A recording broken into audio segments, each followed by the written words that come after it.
बारह कदम एक आध्यात्मिक यात्रा। आध्यात्मिक यात्रा हमारे उस आध्यात्मिक जीवन की जो हमारे लिए अब आने वाला जीवन जीने के लिए बहुत जरूरी है। और आध्यात्मिक यात्रा क्यों प्रारंभ करनी चाहिए हमें? क्योंकि कहीं ना कहीं देखें कि हमारी अपने पास्ट में नशेपन के प्रभाव की वजह से और अपनी नकारात्मक सोच की वजह से जो हमने जीवन जिया है वो जीवन एक आध्यात्मिक मृत्यु का दौर था। एक इंसान की शारीरिक मृत्यु होती है, एक होती है आध्यात्मिक मृत्यु। यानी उस आध्यात्मिक मृत्यु के दौर में हमने एक नरकीय जीवन जिया है। नरकीय जीवन यानी दुख दर्द भरा जीवन, इस चीज से हम सब वाकिफ हैं। इसीलिए अब हमें इस आध्यात्मिक यात्रा को प्रारंभ करना चाहिए ताकि आध्यात्मिक मृत्यु के दौर से आध्यात्मिक जीवन के विकास की ओर बढ़ सकें। और इस काम में कार्यक्रम के ये 12 कदम पूरी तरह से सक्षम है जो आपकी मदद करते हैं। पहला काम पहले होगा, इसीलिए पहले कदम की प्रक्रिया में आप देखें हमें ये एक्सेप्ट करने के लिए पूरा कदम दिया गया है जिसमें हमें अपने नशे के दौर को एक रियलाइज किया जाता है।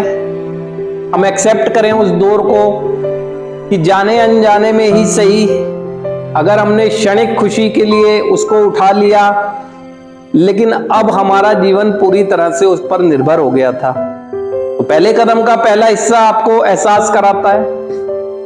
उसके बाद वही कदम में आपको दिखता है आपका अस्त व्यस्त जीवन, यानी आपकी अंदरूनी अस्त व्यस्तता, क्योंकि सोच किस तरह हो गई थी आपकी, विचार कैसे हो गए थे, व्यवहार कैसे हो गए थे। सबसे पहले तो मैं अपने से ही कंसर्न करूंगा ना, फिर उसके बाद मैं जिन चीजों से कंसर्न करता रहा वो किस लेवल पर अस्त व्यस्त हो गई थी। मेरी फैमिली लाइफ, मेरा कैरियर, चाहे मैं पढ़ाई करता हूं, चाहे बिजनेस करता हूं, चाहे मैं कोई सर्विस करता हूं, मेरी सामाजिक जीवन, मेरी आर्थिक स्थिति, आपको एक बाह्य दिखेगा सब कुछ अस्त व्यस्त होता हुआ।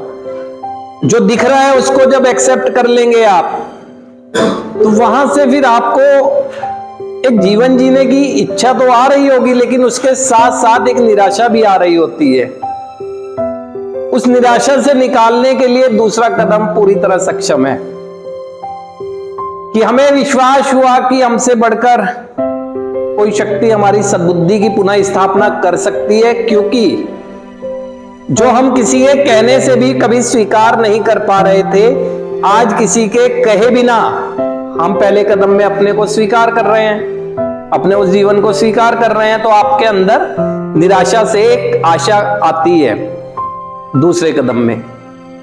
फिर तीसरे कदम में हम देखते हैं अपनी सोच को कि मेरी ही सोच थी जिसने मुझे मार्ग से भटकाया, जिसने जीवन मार्ग से भटकाया और मैं चलता चला गया और हर वो कर्म करता चला गया जिसके कर्मों के परिणाम के बारे में भी मुझे पता था।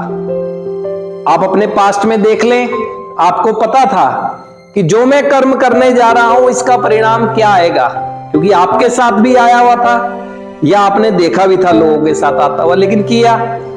तो आप अपने उस तीसरे कदम की प्रक्रिया में अपनी सोच को बदलने का काम करते हैं और अपने अंदर जीवन क्या है, कर्मों का संग्रह है। जैसे कर्म